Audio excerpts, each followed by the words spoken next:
मस्तान साहब की सेहत अच्छी नहीं है, हम उनके लिए दुआ करते हैं सेहत अच्छी हो जाए। मगर जो 30 साल का विधायक था, अभी जूझ रहे 30 साल का जो विधायक था, दिखाने के लिए कोई काम नहीं है, मगर असलियत के नाम पर वोट पूछा जा रहा है।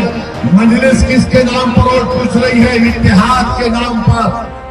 मजलिस किसके लिए वोट पूछ रही है? अमूर के काम करवाने के लिए। मजलिस वोट क्यों पूछ रही है? कि मोदी को हराने के लिए। मजलिस वोट क्यों पूछ रही है? कि सीमांचल के बच्चों को इंसाफ मिले। मजलिस वोट क्यों पूछ रही है?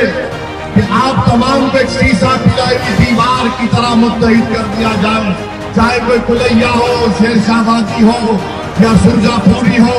याद रखो, इत्तेहाद हमारी ताकत है, इंतजार हमारे लिए मौत है।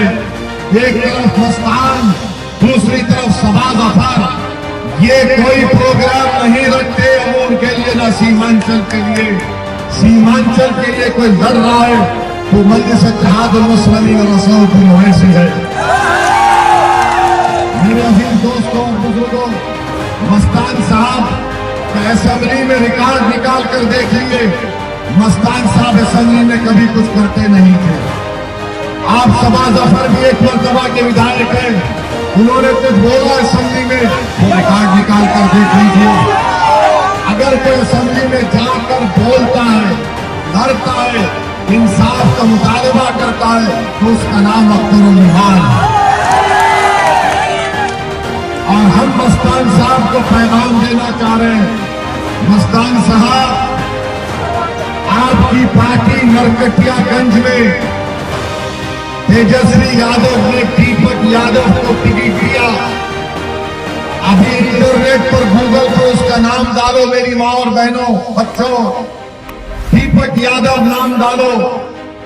नरकटियागंज से उसका गूगल में, इंटरनेट पर फोटो आएगा। दीपक यादव तलवार बांट रहा है। तलवार क्यों बांट रहा है? गठबंधन का उम्मीदवार है दीपक यादव नरकटियागंज से। तलवार का मुर्गी काटने के लिए बांट रहा है या बकरा काटने के लिए तलवार बांट रहा है? बोलो मस्तान, बोलो ये क्यों हो रहा है? एक तरफ मोदी घुसपैठी बोलता है, दूसरी तरफ कोई हमको कहता है कि हम चरमपंथी हैं। इस मजमे में हम इतने लोगों को देख रहे हैं जिनके चेहरे पर दाढ़ी और सर पर टोपी है। तो गठबंधन की नजर में, मस्तान साहब की नजर में सब चरमपंथी हैं।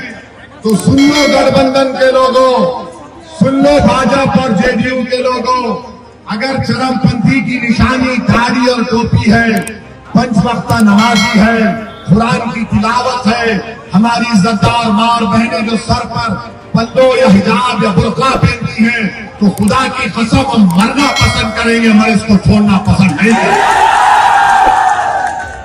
ये बदनाम किया जा रहा है चरमपंथी कहकर। आप बताइए इस पे मस्तान साहब क्या बोलेंगे? बताओ सबा जफर, मोदी ने सीमांचल में घुसपैठी कहा। मैं आज यहाँ पर आपके दरमियान में खड़े होकर रहमानिया फील और भट्टा घाट की जनता से पूछता हूँ, क्या यहाँ पर कोई बांग्लादेशी है? कोई नेपाली है? तो फिर किस बुनियाद पर सबा जफर जो पूरे सीमांचल को, भट्टा घाट और रहमानिया फील अमूर की जनता को बदनाम कर रहा है, घुसपैठिया कहकर किस बुनियाद पर तुम वोट का मुतालबा कर रहे हो? जवाब आपको देना है 11 तारीख के दिन। जवाब आपको देना है 11 तारीख के दिन के कोई घुसपैठिया नहीं है। हम तमाम भारत के नागरिक हैं, यकीनन हम मुसलमान हैं, मगर भारत के मुसलमान हैं, कोई बांग्लादेश नेपाल के नहीं है। और याद रखो, पटना की कुर्सी पर बैठना है। अब पटना की मुख्यमंत्री की कुर्सी को छीनना है। अब लड़ाई उप मुख्यमंत्री की नहीं है, अब लड़ाई सीमांचल के बेटे को मुख्यमंत्री बनाने की है। क्यों नहीं अख्तरुल ईमान मुख्यमंत्री बन सकता? मुझे बताओ, नहीं बन सकता?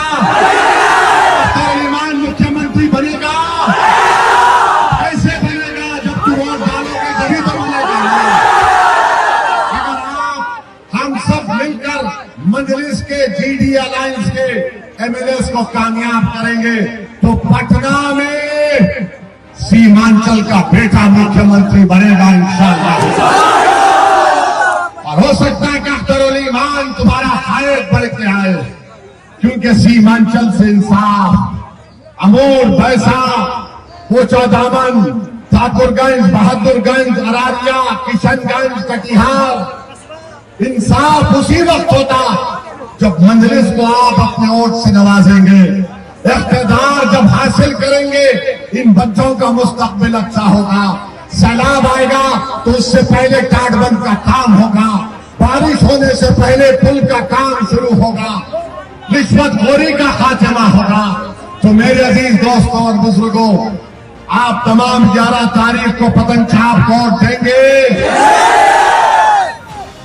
आप अज़लियत का शिकार नहीं होंगे। तो मैं आखिर में आपसे ये दुआ भी करता हूं कि जनाब रहमान साहब जो बालूगंज की जमीन दिए हैं, अल्लाह उनकी मग़फ़िरत करे।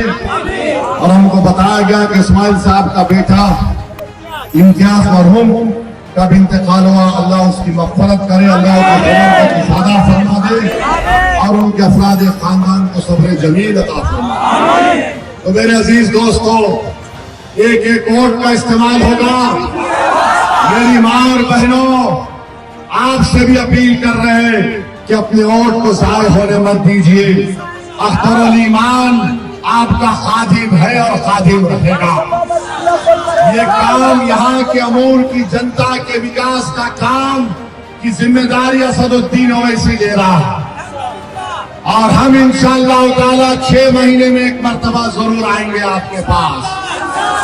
अख्तर भाई से पूछेंगे, बताओ कितना काम हुआ, जरूरत पड़ी तो अख्तर भाई का हाथ और कान भी पकड़ेंगे। आप फिक्र मत करिए, मस्तान साहब का तो हाथ आप पकड़ नहीं सकते।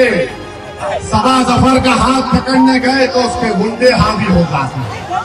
तो खैर कोई बात नहीं, मुझे यकीन है कि 11 तारीख के दिन हम इत्तेहाद के नाम पर, सीमांचल के नाम पर, वक्त के काले कानून के खिलाफ, हमारे बच्चों के मुस्तकबिल के लिए और विधानसभा में कोई बोलने वाला जो मुख्यमंत्री बन सकता है, उसके लिए हम पतंग छाप को वोट देंगे। 11 तारीख को पतंग